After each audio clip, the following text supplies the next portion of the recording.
I guess I should explain. Normally, this is the sort of thing I post for people on Patreon, extra stuff.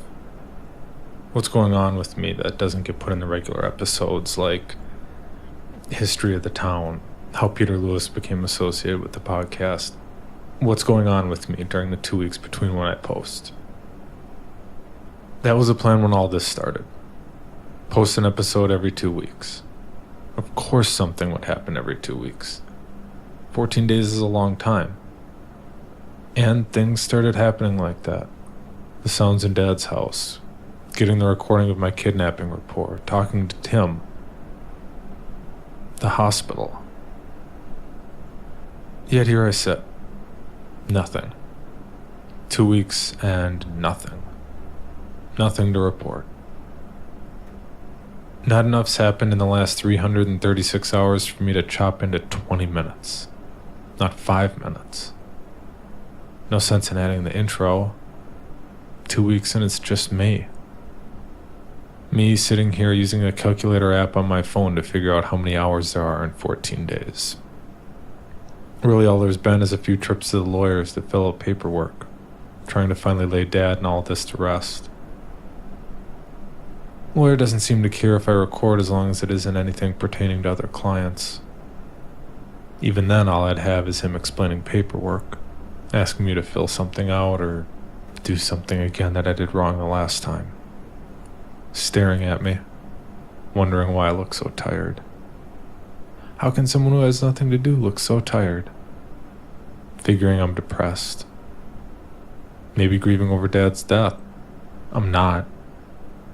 It's not exactly depression I'm feeling. Not exactly. I saw a meme once that summed it up pretty close. Depression is like trying to peel a potato with another potato. It's not fun. It doesn't work. And you just want to cry. And then people are like, God, why don't you just get a peeler? And then they proceed to hand you another freaking potato. That's pretty close to this. Yeah, you're scared. Yeah, you're messed up, but get over it. You're fine now.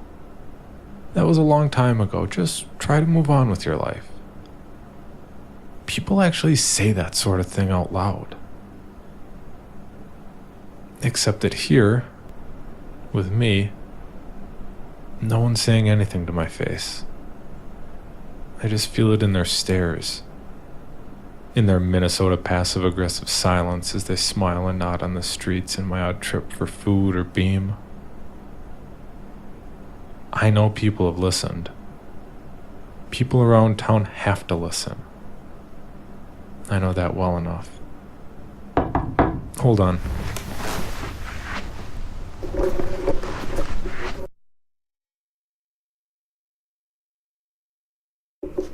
Sorry, that was motel manager.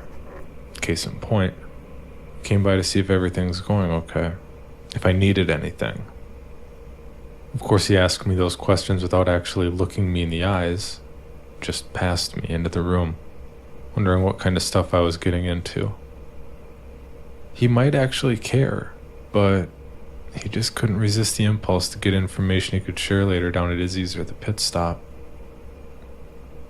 That's the way it is around here. Maybe no one knew or cared when I got here, with the exception of Roger and maybe a few others at most. But now everyone knows.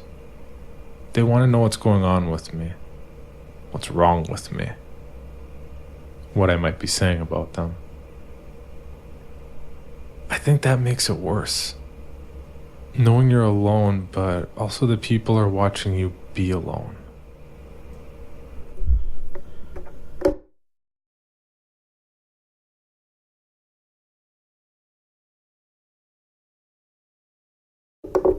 I should at least go outside. Take a walk. Do more than just get food and slink back to the room.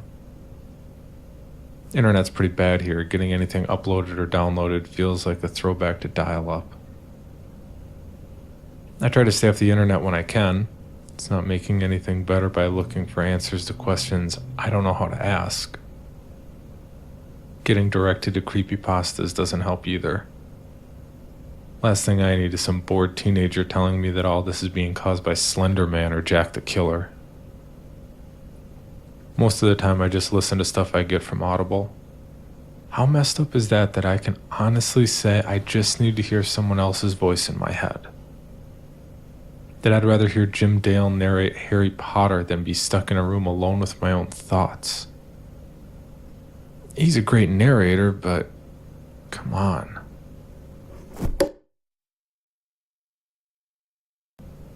I've been listening to the laughs. Still not all of them. I can't get past the few that I put on the last podcast. The ones I put on there so you could hear it. So you could feel it too.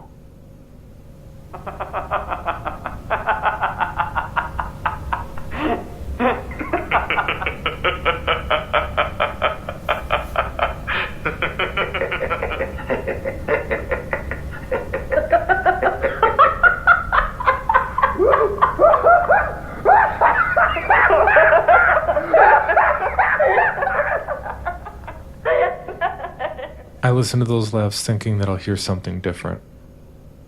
Like it'll be the Wilhelm yell they put in every action movie where some random bad guy gets blown up or falls off something. But I don't know them.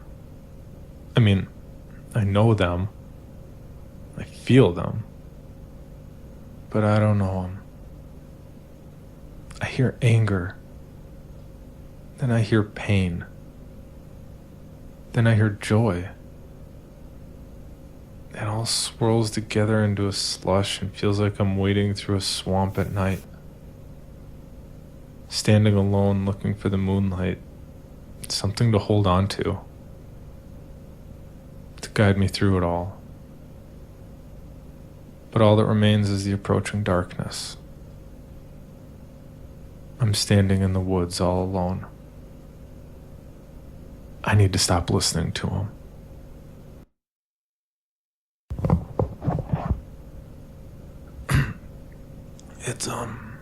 It's 3 a.m. I just had the dream again. Laughter. Crying. I don't know how much longer I can go on like this. The harder I try to stay awake, the faster I fall asleep, and the more I dream.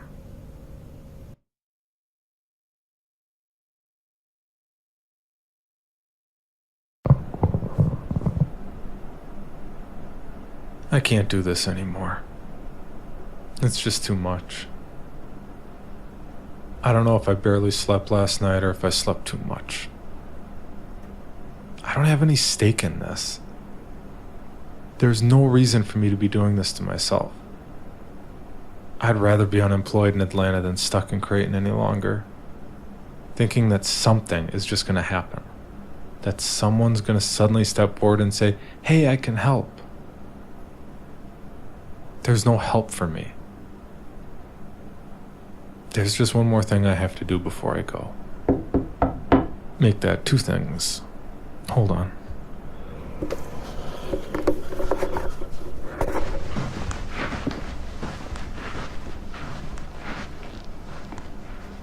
Hold that thought. Looks like Roger's here. But I have no idea why. I don't know what he wants.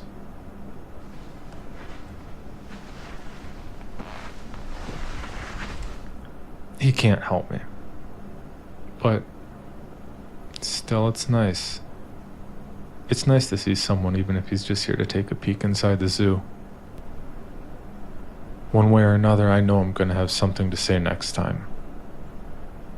I just don't know if anyone will ever hear it. Time to put on my happy face.